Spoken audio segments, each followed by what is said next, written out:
Évangile de Jésus-Christ selon saint Jean, chapitre 1, versets 47 à 51.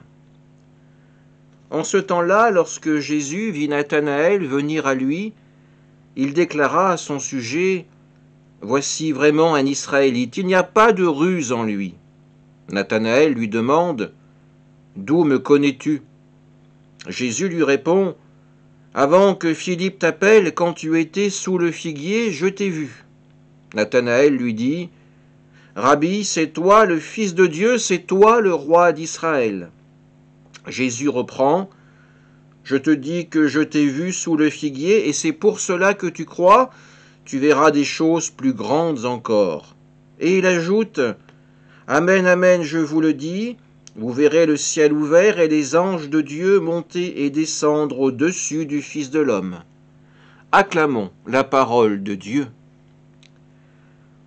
Aujourd'hui, c'est Nathanaël qui fait cette rencontre personnelle, intime avec le Christ, avec Jésus. Quand il le rencontre, Jésus déclare : « Voici vraiment un Israélite. Voici vraiment un enfant de Dieu.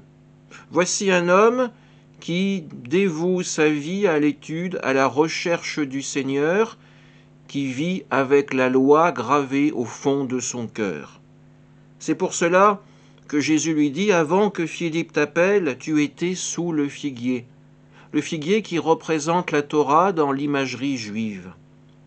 Nathanaël confessera alors immédiatement : « Rabbi, c'est toi le Fils de Dieu, c'est toi le roi d'Israël, c'est toi qui vas enfin pouvoir accomplir les prophéties données pour pouvoir rendre à Israël sa grandeur, sa place dans les nations. » Jésus reprend : « Je te dis que je t'ai vu sous le figuier, et c'est pour cela que tu crois, tu verras des choses plus grandes encore. » Nathanaël qui suivra Jésus et qui verra de ses yeux les signes donnés pour aider l'homme à vivre cette conversion.